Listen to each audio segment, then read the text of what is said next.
오늘 오전까지 저희 목회자들, 우리 교육자들은 2박 3일 동안 수련회를 다녀왔습니다. 그래서 수련회 기간 동안에 굉장히 은혜롭고 또한 함께 교제하고 함께 비전을 나누는 시간이었는데요.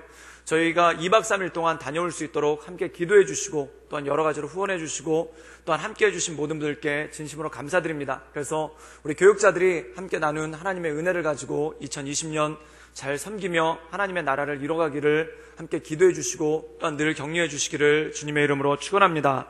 저는 오늘 유익하게 하려 하심이라 라는 제목으로 함께 하나님의 말씀을 나누기를 원합니다. 어떤 목사님께서 간증 중에 이런 간증을 하신 적이 있습니다. 이분이 목회자가 되시기 전에 젊은 시절에 굉장히 힘들고 어려운 일이 생겼다라고 합니다. 그래서 얼마나 힘들었는지 집 밖으로 나가지도 않고, 그리고 얼마나 힘들었는지 자기 방 안에서 꼼짝도 안 하고 한 달 넘게 그 방 안에만 있는 그런 일이 있었다고 합니다. 본인도 얼마나 힘들었겠고 또한 그것을 옆에서 지켜보는 가족들도 얼마나 힘들었겠습니까? 그런데 이 부모님들이 굉장히 성숙한 분이라서 자식이 이렇게 문을 걸어 잠그고 방 안에서 꼼짝도 않고 있으면은 정말 어떤 과격한 아버지들 같은 경우에는 방문을 부시고 들어가서라도 멱살을 잡고 너 도대체 왜 이러고 사는 거냐라고 물어볼 텐데, 이 믿음의 가족들이었기 때문에 그냥 잠잠하게 기도만 했었다라고 합니다. 그래서 아무도 건들지 않는 그런 침묵 가운데 이분이 한 달 넘게 이 방 안에서 있었는데 참 살기가 힘들더라는 겁니다. 그리고 인생의 문제가 너무 크고 또한 자기 마음 가운데 짓누르는 것이 너무 커서 견딜 수가 없었다라고 하죠. 그래서 이 로뎀나무 아래 엎드려서 죽기를 간구했던 엘리야처럼 그냥 하나님께 늘 간구하는 것이 뭐냐면, 오늘 밤 내가 잠을 자면 내일 아침에 눈을 뜨지 않았으면 좋겠습니다 라는 그러한 기도만 하면서 매일 저녁 잠을 자는 그러한 모습이 있었다고 합니다. 그렇게 한 달 정도를 갖다가 지내게 됐는데, 한 달이 넘고 나서 이분도 기진맥진해지고 또한 기다리던 가족들도 굉장히 기진맥진하고 힘든 그러한 시절을 보내게 됐죠. 그런데 이분이 방에 곰곰이 누워서 있는데 그 방 구석에 조그만 십자가가 걸려 있었다고 합니다. 이 십자가가 자기가 주일학교 때 요절암송을 잘해가지고 교회에서 선물로 준 굉장히 귀엽고 또한 깜찍하게 생긴 그런 십자가가 걸려 있었는데, 그 십자가를 쳐다보고 있는데 갑자기 환상 중에 그 십자가가 자기한테 이런 말을 하는 것 같더라는 겁니다. 그 말이 뭐였냐면은, 나는 너 죽는 꼴 못 본다. 십자가가 이 목사님 젊은 시절에 그 목사님을 바라보면서 말을 건네는데 뭐라고 말을 건네냐면은, 나는 너 죽는 꼴 못 본다. 그리고 또 뭐라고 얘기를 하냐면은, 너는 내가 무슨 수를 쓰더라도 살려낼 것이다. 그런 음성이 그 십자가를 보고 있는데 마음 가운데 울림이 오고 마음 가운데 들리기 시작하더라는 것입니다. 나는 너 죽는 꼴 못 본다. 그리고 내가 어떻게 하든지 너는 살릴 거다. 이 음성이 마음 가운데 메아리가 치고 또한 마음 가운데 파도처럼 계속해서 몰려오기 시작하더라는 것입니다. 그런데 이 목사님이 그제서야 비로소 십자가의 의미를 깨달았다라고 말씀하십니다. 그 십자가의 의미가 뭐냐면, 예수님께서는 십자가를 통해서, 그리고 하나님께서는 이 십자가를 통해서 우리에게 메시지를 주시는데, 그 메시지가 뭐냐면, 나는 네가 죽는 꼴을 볼 수가 없다. 그리고 내가 무슨 수를 써더라도 너는 분명히 살려낼 것이다 라는 그 메시지가 그 십자가 안에 들어있더라는 거예요. 사랑하는 여러분, 십자가는 무엇입니까? 십자가는 하나님께서 우리에게 보여주신 하나님의 사랑의 확증이시죠. 그래서 로마서 5장 8절에는 십자가에 대해서 또한 예수 그리스도의 죽음에 대해서 우리에게 이렇게 말씀하고 있습니다. 우리 자막을 통해서 함께 로마서 5장 8절 말씀을 함께 읽도록 하겠습니다. 다 같이 읽겠습니다. 시작. 우리가 아직 죄인 되었을 때 그리스도께서 우리를 위하여 죽으심으로 하나님께서 우리에 대한 자기의 사랑을 확증하셨느니라. 그리스도께서 죽으심으로, 즉 우리가 죄인 되었을 때, 우리가 죄인 되었다는 것은 무엇입니까?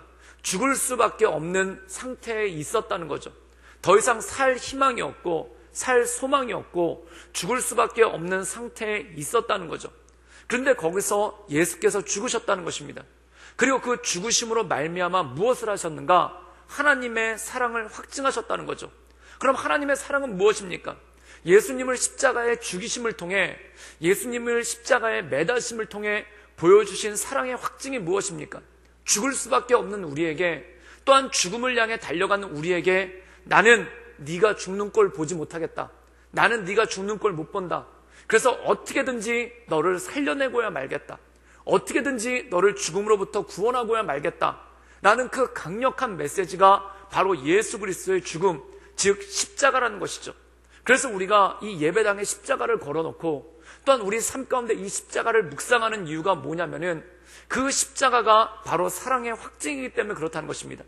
죄 가운데 있는, 또한 죽을 수밖에 없는, 또한 죽음을 향해 달려가고 있는 우리를 향해서 너를 절대 죽도록 내가 내버려 두지 않겠다, 그리고 어떻게든지 너를 살리겠다라는 그 하나님의 사랑을 보여주신 것이, 그 사랑을 확증하신 것이 바로 십자가라는 것이죠. 그래서 방구석에 있다가 그 십자가를 바라보는 순간, 그리고 그 십자가에서 들려오는 그 음성을 듣는 순간 이 목사님이 벌떡 울었다는 것입니다. 벌떡 일어났다는 겁니다.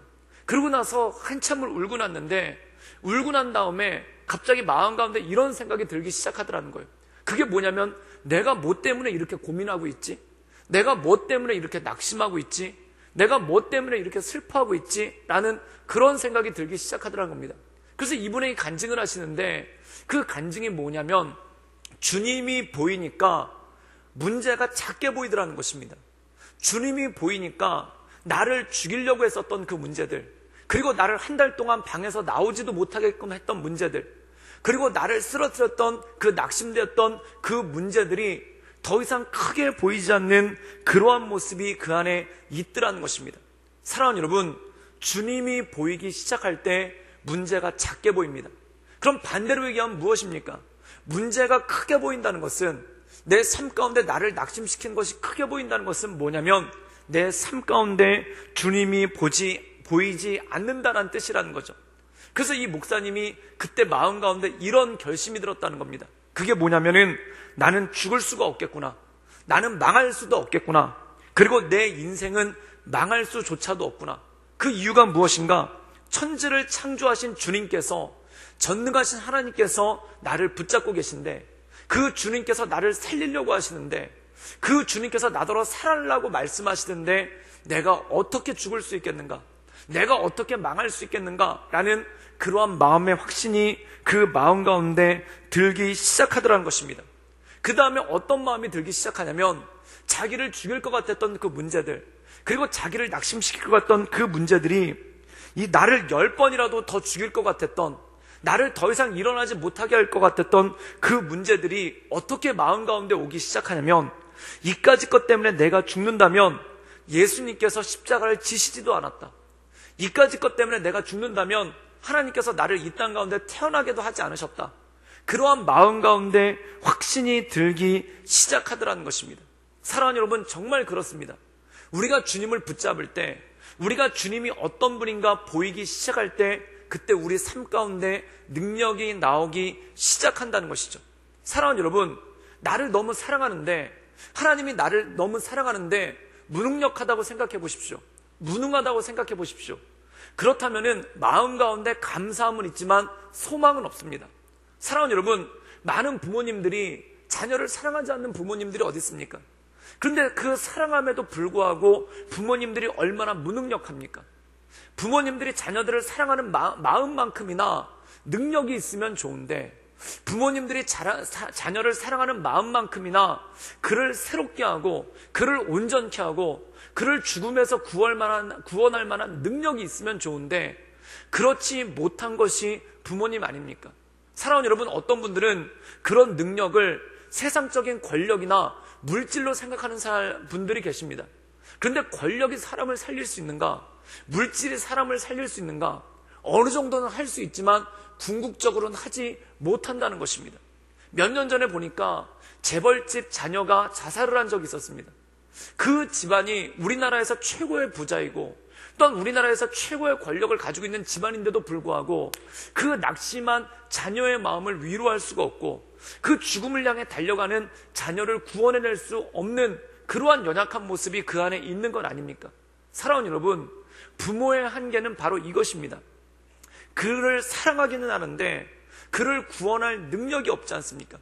그래서 자녀들 입장 가운데서도 부모님을 바라볼 때 어떤 마음이 드냐면, 부모님이 나를 사랑해 주시는 것에 대해서 너무나 감사하기는 하죠. 또한 너무나 고맙기는 하죠. 그런데 부모님은 나를 구원할 능력이 없기 때문에 감사하기는 하지만 소망까지는 이어지지 못한다는 것입니다. 사랑하는 여러분, 우리가 이 세상에서 나를 사랑해주는 사람들, 또는 나를 위해서 눈물 흘려주는 사람들, 또한 내 손을 잡아주면서 안쓰러워해주는 사람들이 있습니다. 정말 고마운 일이죠. 또한 정말 감사한 일이죠. 그런데 그들을 바라볼 때 소망이 생기지 않습니다. 그 이유가 무엇입니까? 그들이 나를 사랑해줄 수는 있지만 나를 구원해줄 능력은 없기 때문에 그렇다는 것입니다. 사랑하는 여러분, 그것이 바로 사람의 안타까움이고 그것이 바로 사람의 연약함이라는 것이죠. 그런데 하나님은 어떤 분이신가? 나를 사랑하실 뿐만 아니라 그분은 전능하시다는 것입니다. 천지를 지을 만큼 전능하시다는 것입니다. 그래서 우리가 하나님을 묵상하면 우리 마음 가운데 감사한 마음이 나올 뿐더러 어떤 마음이 생기기 시작하냐면 소망이 생기기 시작한다는 것입니다. 그래서 에레미야 애가에 보면은 이런 말씀이 나옵니다. 예루살렘 성벽이 다 무너지고, 그리고 예루살렘이 다 불타버리고, 그리고 거기 있던 백성들이 마치 굴비처럼 엮여가지고 포로가 되어서 바벨로니아로 끌려갈 때, 그때 언덕 위에서 그것을 내려다보는 예레미야가 눈에서 피눈물을 흘리죠. 그리고 망했구나, 이제 우리가 죽게 되었구나 라고 그가 쓰러져서 절망하고 낙심했다는 겁니다. 그런데 그 얘가 어떤 고백을 하냐면, 그러나 내가 주님을 곰곰이 생각하니, 그가 성실하시고 그의 능력이 무궁하심으로 우리가 진멸되지 않을 것을 내가 믿습니다. 그리고 이것이 아침마다 새롭고 늘 새로우니 주의 성실하심이 크도소이다 라고 고백하면서 소망에 대해서 얘기하지 않습니까? 사랑하는 여러분, 사람은 사랑은 줄 수 있지만, 고마움은 줄 수 있지만 소망을 줄 수 없는 것이 바로 사람입니다. 그게 바로 사람의 한계라는 것이죠. 부모님들이 자녀를 너무나 사랑합니다. 그래서 자녀들이 부모님을 생각할 때마다 마음이 애틋하고 또한 마음이 뭉클하죠. 그러나 부모 역시 무능력하기 때문에, 죄에서 구원해낼 수 있는 능력이 없기 때문에 소망을 줄 수는 없다라는 것이죠. 그럼 소망을 주시는 분은 누구신가? 바로 예수님이라는 것입니다. 소망을 주시는 분은 바로 누구십니까? 바로 전지전능하신 하나님이시라는 거죠. 그렇기 때문에 우리 자녀들이 예배자가 되어야 되는 이유가 무엇입니까? 우리 자녀들이 예배를 통해서 주님 앞으로 나가야 되는 이유가 무엇입니까? 나는 사랑은 줄 수 있지만, 고마움은 줄 수 있지만, 감사함은 줄 수 있지만 소망을 줄 수 없기 때문에 그렇다는 것입니다. 그래서 우리가 자녀들이 온전한 예배자로서, 그리고 그들이 하나님 앞에 나가기를, 그리고 그들이 그들의 삶을 통해 붙잡아 주시고 인도해 주신 하나님을 만나기를 간구하며 나가는 이유가 무엇이겠습니까? 바로 소망을 주시는 하나님, 살게 하시는 하나님, 그리고 어떤 문제든지 넘어서게 하시고 어떤 문제든지 힘을 주게 하시는 그 하나님을 바라볼 수 있는 능력이 있기 때문에 그렇다는 것이죠. 제가 신학대학원 시험을 봤었을 때 그 몇 번 말씀드린 적이 있지만 참 힘들었습니다. 참 어려웠습니다. 그리고 결혼을 앞두고 나서 결혼 날짜를 잡아놓은 상태에서 시험을 보았기 때문에 마음 가운데 조급함이 더 컸죠. 그래서 열심히 공부를 하고 이 신학대학원 입학시험을 보는데, 그 1교시가 구약을 보고 2교시가 신약을 봅니다. 근데 이 구약 성경구사를 보다가, 성경시험을 보다가 깜짝 놀랐죠. 너무 어려운 거예요. 얼마나 어려운지 이 1번 문제부터 풀려야 되는데 1번 문제가 너무 어려운 겁니다.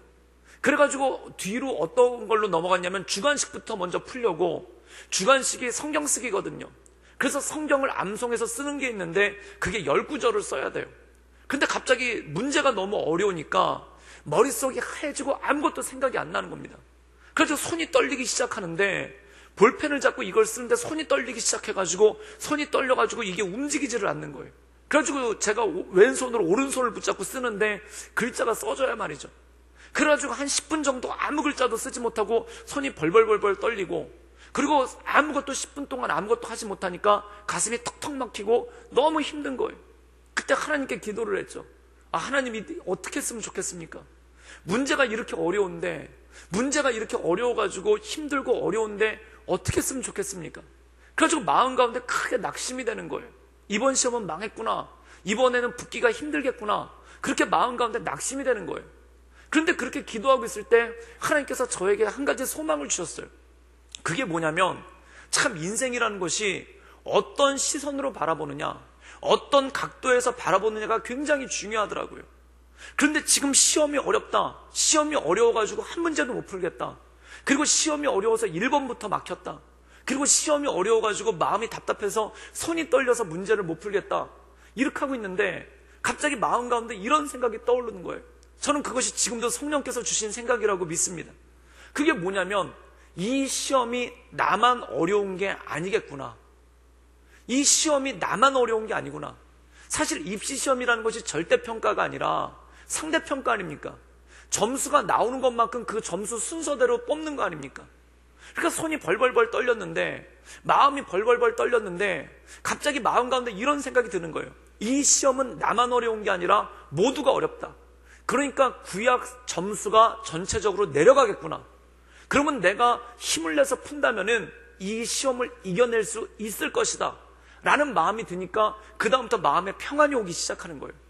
그리고 마음 가운데 안심이 오기 시작하는 거예요. 그래서 그렇게 구약 시험을 끝내고 신약 시험을 보고 성경고사를 마쳤거든요. 사랑하는 여러분, 정말 그렇습니다. 하나님이 보이면은 태산처럼 크게 보였던 문제가, 하나님이 보이면은 태산처럼 커 보였던 문제가 어느 순간 아무것도 아닌 거로 보이기 시작합니다. 능히 넘어갈 수 있는 것으로 보이고 능히 이겨나갈 수도 있는 것으로 보이기 시작한다는 것이죠. 우리가 수능 시험을 보면은 항상 뉴스 기사에 빠지지 않고 나오는 게 이것이 있습니다. 그게 뭐냐면 1교시 시험을 보고 너무 어려워가지고 포기하고 집에 가는 애들이 있다는 거예요. 또한 1교시 시험을 보고 낙심해가지고 어떤 애들은 몇 년 전에는 1교시 시험을 보고 그 시험장 옥상에 올라가지고 떨어져 죽은 애가 있어요. 그 이유가 뭡니까? 1교시 시험을 봤는데 시험이 너무 어려우니까. 사실 공부 못하는 애들은 시험 못 봤다고 낙심도 안 합니다. 공부 안 하던 애들은 자기가 찍은 거 맞은 거에 반가워가지고 좋아하지 낙심도 안 해요.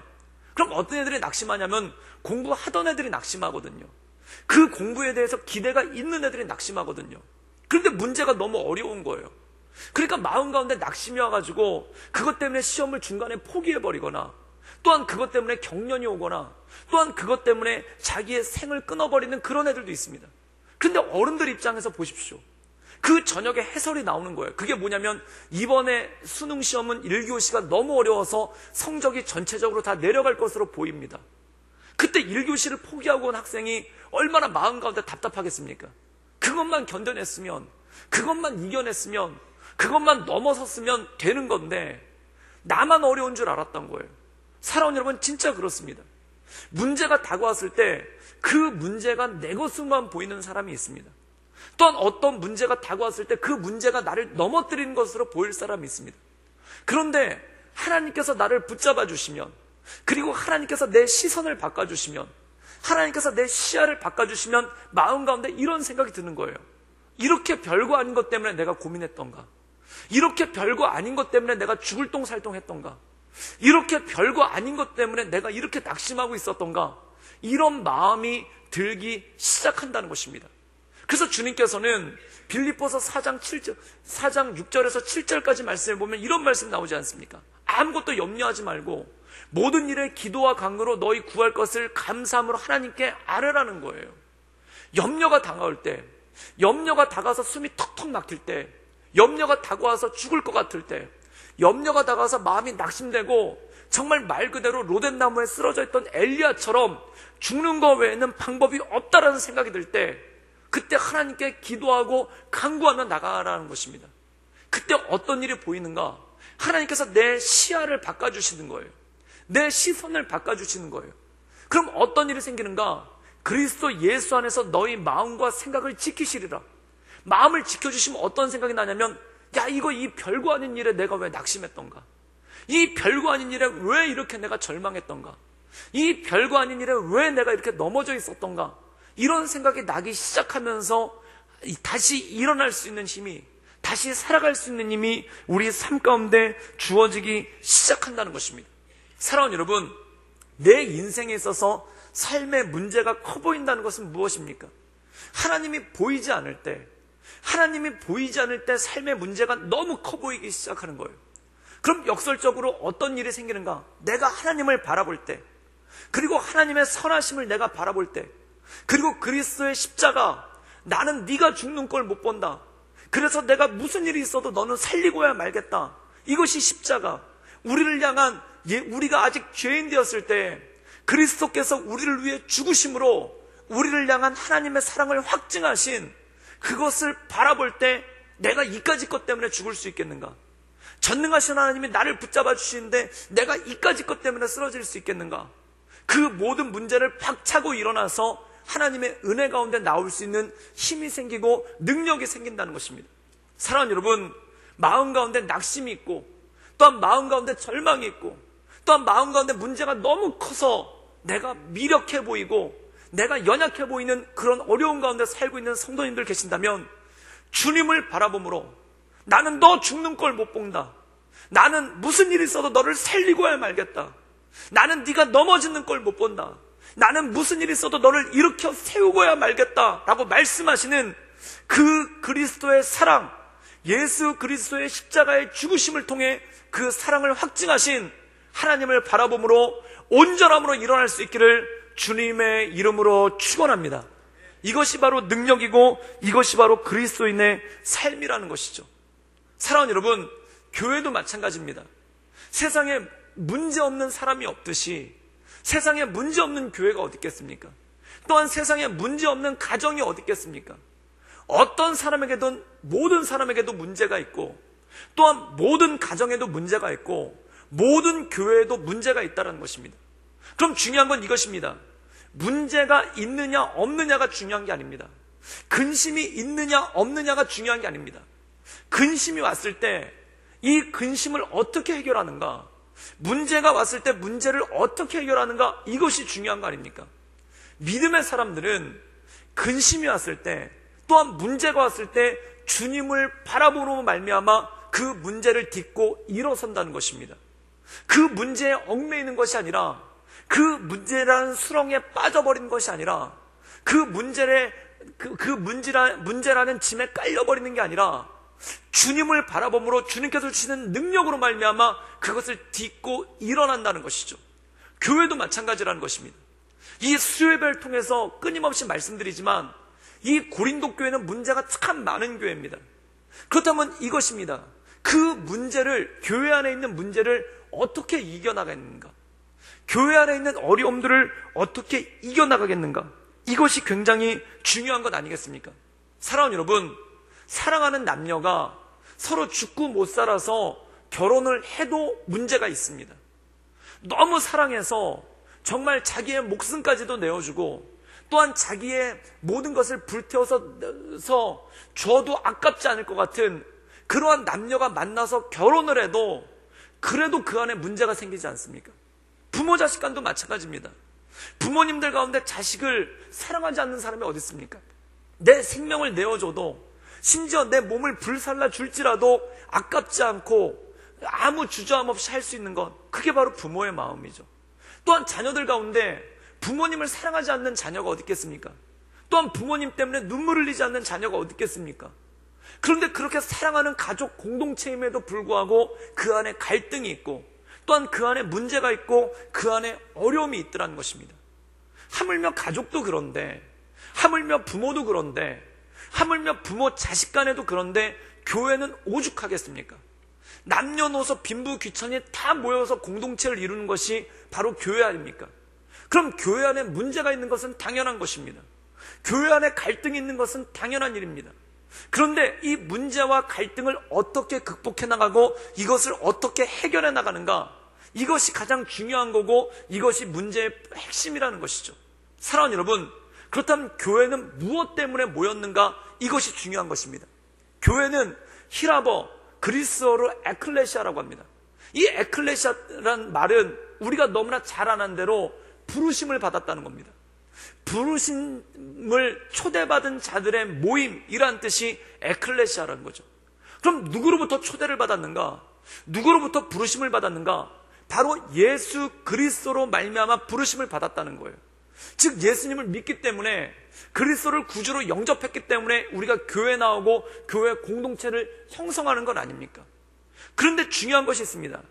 A와 B가 친하기 때문에 공동체를 형성한 것이 아니라 A도 예수님을 사랑하고 B도 예수님을 사랑하기 때문에 A와 B가 하나의 공동체를 이루어 나간다는 것입니다.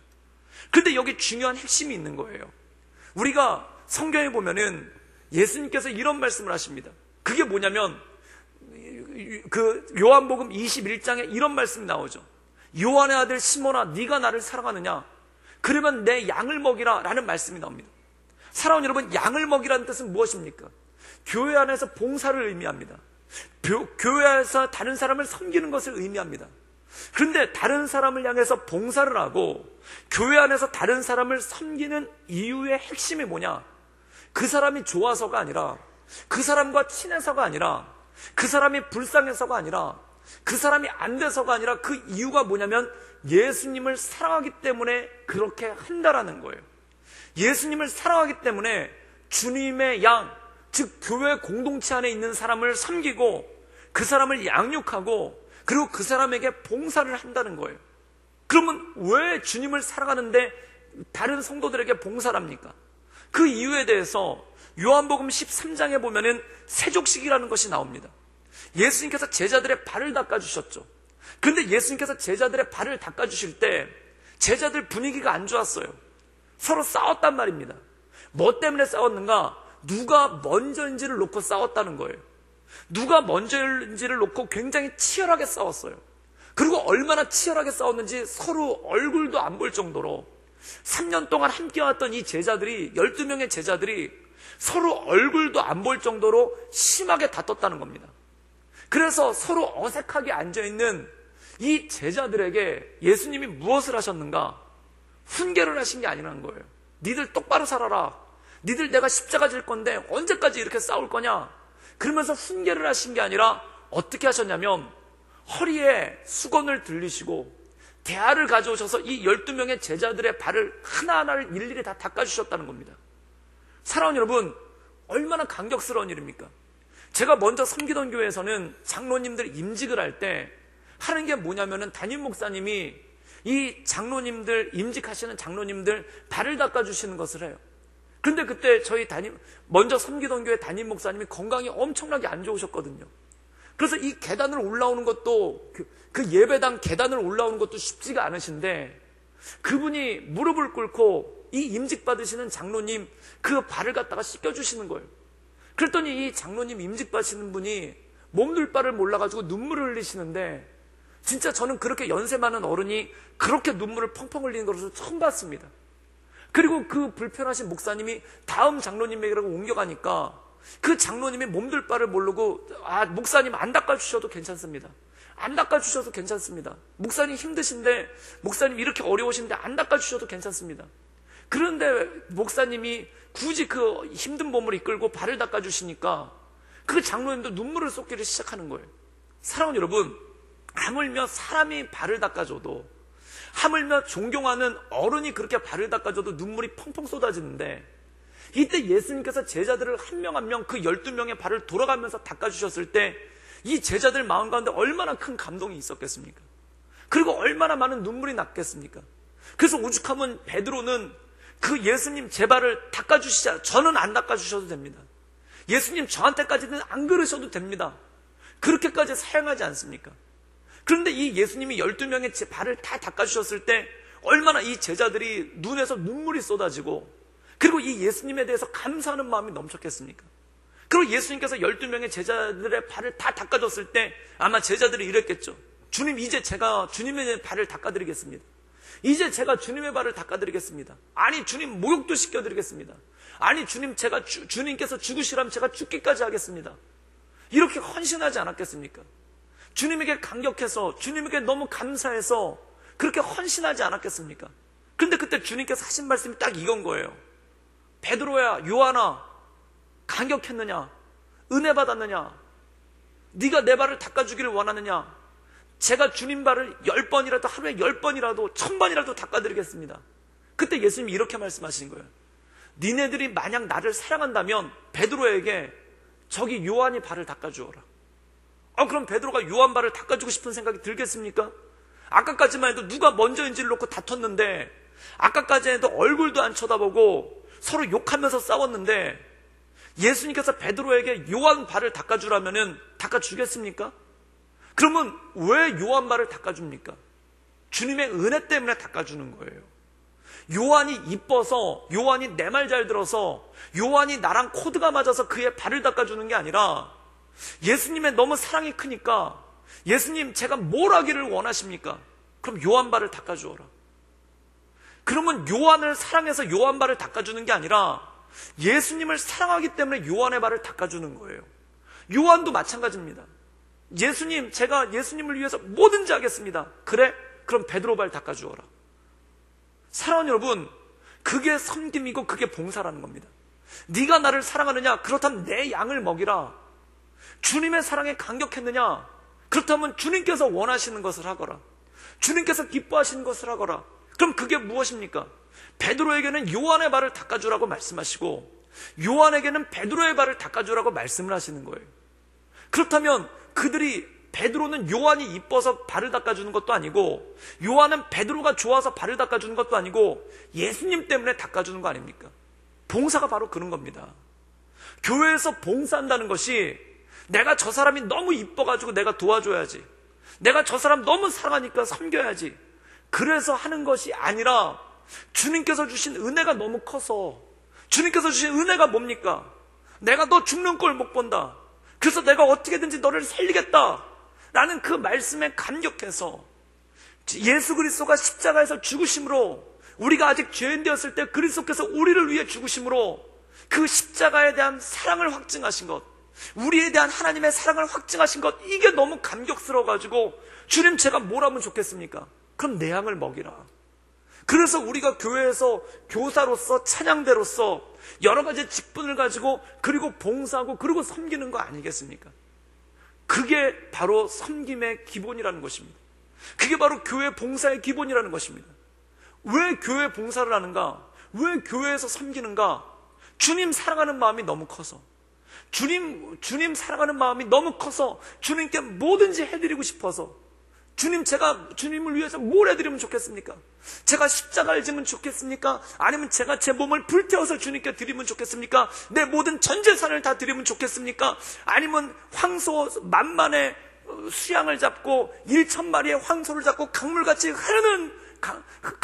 흐르는 그 기름으로서 주님께 바치시면 주님 기뻐하시겠습니까? 그때 미가에서 보면 주님이 이렇게 말씀하시는 거예요. 하나님께서 기뻐하시는 것, 인자를 사랑하며 사람을 사랑하며 겸손히 내 하나님과 함께 동행하는 것이 아니냐. 이건 뭡니까? 네가 나를 사랑하느냐? 그럼 내 양을 먹이라는 것입니다. 내가 주와 선생되어 너희의 발을 씻겼으니 너희도 서로의 발을 씻기는 것이 마땅하니라. 그 말씀인 거예요. 그것이 바로 교회에서의 봉사와 교회에서의 섬김이라는 것이죠. 그런데 사랑하는 여러분, 우리가 섬기고 봉사하다 보면은 한계를 경험하게 됩니다. 그게 뭐냐면 내가 능력이 없는 거예요. 주님 사랑하는 마음으로 주님의 양을 먹이고자 하는데, 교회에서 섬기고자 하는데 능력이 없는 거예요. 그때 교사로서 어린아이들에게 말씀을 가르쳐야 되는데 나한테 능력이 없는 걸 깨닫게 되는 거예요. 또한 내가 여러 가지 직분을 가지고 봉사를 해야 되는데 나한테 능력이 없는 걸 보게 되는 거예요. 그때 주님께서 부어주신 것이 뭐냐면 바로 은사라는 겁니다. 사랑하는 여러분, 많은 분들이 오해하는 것 중에 하나가, 어디 기도원에 올라가지고 주여 내게 은사 주십시오 그랬더니 병 고침의 은사를 주신 거예요. 그러면 내가 이 병 고침의 은사 가지고 병원 가서 사역해야 되겠다. 또 주여 제게 은사를 주십시오 그랬더니 지혜의 말씀의 은사를 주신 거예요. 그랬더니 이제 내가 이걸 가지고 교사로서 아이들을 가르쳐야 되겠다. 그렇게 되는 경우는 거의 없습니다. 물론 아주 없지는 않겠죠. 근데 거의 없습니다. 그러면 은사가 언제 임하는가? 제가 병원 신방을 하는 거예요. 그래서 병 때문에 고통스러워하고 힘들어하고 어려워하고 있는 환우들이 있는데 그들을 위해서 기도해 주는데 마음 가운데 이런 생각이 드는 거예요. 내가 기도했을 때 저들의 병이 나을 수만 있다면, 내가 기도했을 때 저들의 고통이 좀 덜어질 수 있다면, 내가 기도했을 때 저들의 아픔이 좀 감해질 수 있다면, 그렇게 안타까운 마음을 가지고 부여잡고 기도할 때 그때 하나님께서 이 사람에게 병 고침의 은사를 주시는 거예요. 또 주일학교 가가지고 사역을 하는데 아이들한테 말씀을 제대로 가르칠 수 있는 능력이 없는 거예요. 내가 말씀을 봐도 뭔 소린지를 잘 모르겠고 그리고 뭔 소리인지는 알겠는데 아이들한테 제대로 표현할 능력이 없어서 그것 때문에 힘든 거예요. 그래서 그것 때문에 눈물을 흘리며 안타까워할 때 그때 주님께서 지혜의 말씀의 은사, 지식의 말씀의 은사, 가르침의 은사를 주시는 거예요. 또한 내가 간절한 마음으로 나라와 민족을 위해서, 교회를 위해서 기도했으면 좋겠는데 5분만 기도해도 1시간 기도한 것 같아가지고 눈을 떴더니 5분밖에 기도가 안 된 거예요. 답답한 거예요. 주님, 저한테 기도할 수 있는 능력을 주십시오. 그때 이 사람에게 주님께서 방언의 은사를 주셔서 하나님께 이 신령한 언어로서 기도할 수 있는 능력을 주시는 거 아니겠습니까? 그럴 때 이 은사를 통해서 유익을 이루게 하고 은사를 통해서 주님의 능력을 이루게 하는 힘이 그 안에 있다라는 것이죠. 그런데 어느 순간에 섬김이 이상해지기 시작하더라는 겁니다. 갑자기 저 사람 나보다도 못한 사람인데, 저 사람 내가 별로 사랑하지도 않는 사람인데, 저 사람 나랑 같은 코드가 맞는 사람도 아닌데, 저 사람 내 취향도 아닌데 내가 저 사람을 왜 섬겨야 되는가? 이런 생각이 문득 들 때가 있어요. 왜 그렇겠습니까? 베드로가 요한의 발을 닦아주다가 내가 이놈 발을 왜 닦아줘야 되지? 나한테 고분고분 내 말 듣지도 않고, 그리고 나한테 잘해주지도 않고 나한테 친절하지도 않은데, 그리고 나보다 우선이라고 맨날 벅벅 우기는데 내가 왜 요한이 발을 닦아줘야지? 베드로가 어느 날 갑자기 요한의 발을 닦아주다가 내가 왜 얘 발을 닦아줘야지? 이 생각이 드는 거예요. 왜 그렇겠습니까? 주님을 사랑하는 마음, 예수님이 내 발을 닦아주셨던 그 은혜의 감격이 엷어지니까 갑자기 요한 발을 닦아주는 게 힘들어지기 시작하더라는 거예요. 이유는 딱 하나입니다. 섬김이 힘들어지는 이유가 일 자체가 힘든 것도 있지만, 같이 해주는 동역자가 없어서도 있지만, 어느 순간에 주님께서 내 발을 닦아주셨던 그 감격, 십자가를 통해서 나를 구원해 주셨던 그 감격이 엷어질 때 갑자기 봉사하는 것에, 섬기는 것에 회의가 들기 시작하는 거예요. 그러면서 이런 생각이 들기 시작하죠. 나를 사랑하지도 않고 나를 좋아하지도 않고 내가 그를 위해서 섬긴다고 해서 고마워하지도 않는 저 사람을 왜 내가 봉사를 해야지? 회의가 들기 시작하는 거예요. 그럼 이것에 대해서 회의가 들기 시작하면 어떤 일이 생기는가? 그 다음에 나오는 게 뭐냐면, 주님 사랑하는 마음으로 그동안 교회에서 섬겼는데, 주님 사랑하는 마음으로 네가 나를 사랑하느냐? 그럼 내 양을 먹이라, 그 마음을 가지고 다른 사람들을 섬기고 봉사를 했는데, 주님 사랑하는 마음이 엷어지고 그 마음이 싹 빠져버리니까 그 다음부터 어떤 일이 생기기 시작하냐면 세상께 들어오는 거예요. 그럼 어떤 일이 생깁니까? 전에는 교회에서 많이 섬기는 사람이 어떤 사람입니까? 교회에서 많이 봉사하는 사람이 어떤 사람입니까? 주님을 사랑하는 마음이 깊으면 깊을수록 더 많이 봉사하고, 주님을 사랑하는 마음이 더 깊으면 깊을수록 더 많이 섬기는 거예요.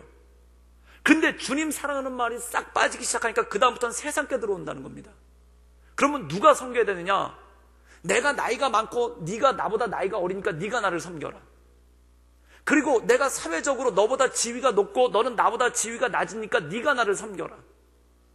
그리고 내가 너보다 교회를 더 오래 다녔고 너는 이제 막 교회 오기 시작했으니까 네가 나를 섬겨라. 그리고 나는 이 교회에서 그동안 공헌한 게 크고 너는 온 지 얼마 안 돼서 공헌한 것도 없으니까 네가 나를 섬겨라. 이게 뭡니까? 세상의 룰로 간다는 거예요. 세상의 법칙으로 간다는 거예요. 성경의 룰은 무엇입니까? 주님은 섬기는 자가 크다고 했습니다. 왜 섬기는 자가 크냐? 예수님 사랑하는 마음이 클수록, 하나님 사랑하는 마음이 클수록 섬기거든요. 그러니까 섬기는 자가 큰 이유가 뭐냐면, 섬기는 자일수록, 더 많이 섬기는 자일수록 주님 사랑하는 마음이 더 크다는 거예요. 세상은 반대이지 않습니까? 섬기는 자가 크냐, 섬김을 받는 자가 크냐? 섬김을 받는 자가 큰 거예요. 왜 섬김을 받는 자가 큽니까? 섬김을 받는 자가 사회적으로 지위도 높으니까, 사회적으로 연륜도 많으니까, 사회적으로 물질도 많으니까, 사회적으로 힘도 더 세니까, 그러니까 약한 자들이 섬겨야 되는 거 아닙니까? 그 다음부터는 어떤 일이 생기냐면 서열정하기가 나오는 거예요. 사랑하는 여러분, 성경에서는 더 많이 섬기는 사람은 누구냐면 더 많이 사랑하는 사람입니다. 그 사람이 큰 자입니다. 교회의 법칙은 교회에서 가장 큰 자는 누굽니까? 주님을 가장 많이 사랑하는 사람이 가장 큰 자 아니겠습니까? 그 사람이 가장 큰 자인 거예요. 그런데 세상의 법칙은 뭡니까? 서열이 높은 사람이 큰 자예요. 지위가 높은 사람이 큰 자예요. 권력이 더 센 사람이 더 큰 자예요. 목소리를 더 크게 낼 수 있는 사람이 더 큰 자인 거예요. 그다음부터 어떤 일이 생기는가? 주님을 사랑하는 마음으로 봉사했고, 주님을 사랑하는 마음으로 봉사해서 은사를 강구하고, 내가 더 주님을 더 잘 섬기기 위해, 내가 주님 사랑하는 마음을 더 잘 표현하기 위해 은사를 강구했는데, 어느 순간 주님 사랑하는 마음이 싹 빠져나가기 시작하니까 어떤 일이 생기는가? 서열 정하기가 온다는 거예요.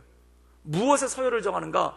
은사의 서열을 정하고, 무엇의 서열을 정하는가? 직분의 서열을 정하는 일이 생긴다는 것입니다. 사랑하는 여러분, 교회에 서열 정하기가 들어오면은 그 교회는 하나님에 대한 사랑을 잃어버린 교회입니다. 하나님을 사랑하는 것이 커지면은 서열 정하기에 빠지지 않습니다. 무엇에 빠지는가? 내가 어떻게 더 섬길 수 있을 것인가? 내가 어떻게 더 주님을 사랑할 수 있을 것인가? 내가 주님 사랑한 것을 어떻게 더 표현할 수 있을 것인가? 그것을 가지고 골몰하게 됩니다. 근데 주님에 대한 사랑에 싹 빠져버리면 그 다음부터는 서열이 정해지는 거예요. 그 서열로서 봉사를 정하고 그 서열로서 섬김을 정하게 되는 그러한 일들이 생긴다는 겁니다. 바로 고린도 교회가 그런 오류에 빠졌다는 거예요. 그렇다면 이것을 어떻게 해야 되겠습니까? 법을 꼼꼼하게 세워가지고, 룰을 꼼꼼하게 세워가지고 섬기는 데 있어서 문제가 안 생기게끔 하는 게 중요한 것이겠습니까? 그게 본질이 아니라는 거예요. 그래서 사도 바울은 고린도 교회 교인들에게 이것을 얘기하는 겁니다. 첫사랑을 회복하라. 그 첫사랑이 무엇입니까? 그 발 닦아주시던, 그 허리를 굽히면서 제자들의 발을 일일이 닦아주시던 그 주님, 이 십자가를 통해서 나는 너 죽는 걸 못 본다. 내가 어떻게든지 너를 살리고야 말겠다. 나는 네가 넘어져 있는 걸 못 본다. 나는 어떻게든지 너를 일으켜 세우고야 말겠다 라고 나를 불러주시고 나에게 응답해 주시고 또한 나에게 말씀해 주시던 그 주님, 사랑은 여기 있으니 우리가 하나님을 사랑한 거 아니요 오직 하나님이 우리를 사랑하사 우리 죄를 위하여 그 아들을 화목제로 보내셨도다. 내가 주님의 이름을 알기도 전에, 내가 주님을 부르기도 전에 나를 먼저 사랑하셔서 십자가를 지시고 나를 구원의 뜰 안으로, 주님의 뜰 안으로 부르신 그 주님에 대한 감격, 그 사랑이 넘쳐나기 시작할 때, 그때 모든 것이 유익을 이루며 봉사하고 섬길 수 있는 능력이 생긴다는 것입니다. 사도 바울은 오늘 은사에 대해서 논하면서 이렇게 얘기하는 것입니다. 모든 여러 가지 은사가 있고 여러 가지 직분이 있으나 모든 것은 서로 유익하게 하려 합니다. 그 유익은 무엇입니까? 바로 주님 사랑하는 마음을 더 크게 표현하고, 주님 사랑하는 마음을 더 많이 표현하고, 그 주님 사랑하는 마음이 더 크기 때문에, 사랑하는 여러분, 주님 사랑하는 마음이 더 크면 클수록 더 많은 제자들의 발을 닦아줄 거 아니겠습니까? 베드로가 요한 하나 닦아주고 이거 가지고 성이 안 차는 거예요. 더 닦아줘야지. 주님은 12제자 다 닦아주셨는데 내가 요한이 하나 닦아주는 것으로 가능하겠는가? 또 닦아주는 거예요. 또 섬겨주는 거예요. 왜 그렇습니까? 주님 사랑하는 마음이 크므로. 전에는 병원 신방만 다녔기 때문에 어떤 은사만 구했냐면 병고침의 은사만 구했는데, 이제 주일학교 초신자들을 섬기니까, 교회 새로운 사람들을 전도하기 원하니까 주님 내 입에 말씀을 넣어주십시오. 나에게 가르침의 은사를 주시고, 내게 지혜의 말씀의 은사를 주시고, 내게 지식의 은사를 주십시오. 그리고 그것만 가지고도 성이 안 차서 내가 주님 열방을 위해 기도하기 원하니 하나님 기도할 수 있는 능력을 주십시오. 그래서 더 많은 은사를 구하게 된다는 거예요. 주님 사랑하는 마음이 클수록 더 많은 은사를 구하게 되고, 그 더 많은 은사를 가지고 섬길 수 있는 능력이 생긴다는 거죠. 사랑하는 여러분, 저는 우리 구덕교회 안에 주님 사랑하는 마음이 날마다 커지기를 주님의 이름으로 축원합니다. 그래서 주님 사랑하는 마음이 큰 교회는 눈물이 그렇게 많아요.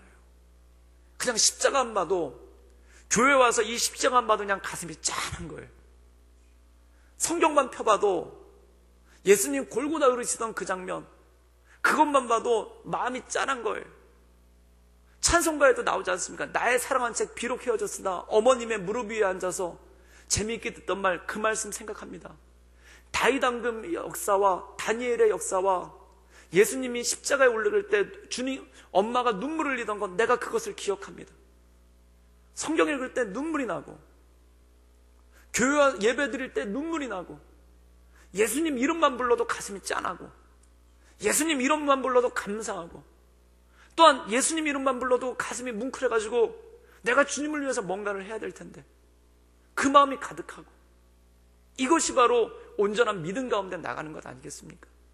사랑하는 여러분, 저는 우리 교회가 날마다 예배 드릴 때마다, 기도할 때마다, 찬양할 때마다 이 십자가를 통해 주님의 십자가의 메시지를 듣기를 주님의 이름으로 축원합니다. 나 너 죽는 꼴 못 본다. 나 넘어진 꼴 못 본다. 그래서 어떻게든지 내가 너를 살리고 싶다. 어떻게든지 너를 일으키고 싶다. 그래서 이 땅 가운데 오신 그 예수님, 그분을 생각할 때 내가 주님을 사랑합니다. 내가 주님을 높입니다. 주님, 내가 주님을 위해서 뭘 하시기를 원하십니까? 내가 주님을 위해서 뭘 하기를 원하십니까? 그때 주님께서 내 양을 먹이라, 서로의 발을 닦아주어라, 인자를 사랑하며 겸손히 네 하나님과 함께 동행하는 것이 아니냐, 그 말을 듣고 그 음성을 듣고 교회에서 섬기고 또 기도하고 또 섬기고 또 기도하고 이렇게 나가는 것, 이것이 바로 온전한 믿음의 공동체, 온전한 하나님께서 기뻐하시는 공동체를 향해 나가는 것 아니겠습니까? 저는 우리 구덕교회 모든 성도들 한 명 한 명 가운데 이 첫사랑이 회복될 수 있기를 주님의 이름으로 축원합니다. 그리고 이 첫사랑이 없으신 분이라면, 이 첫사랑에 대한 경험이 없으신 분이라면 주님의 십자가를 바라보며 그 경험을 하실 수 있기를, 내가 너를 살리기 위해 이 땅에 왔다, 내가 너를 사랑한다라는 그 주님의 음성 가운데 깊이 나가는 우리 성도님들 되시기를 주님의 이름으로 축원합니다. 함께 기도하시겠습니다.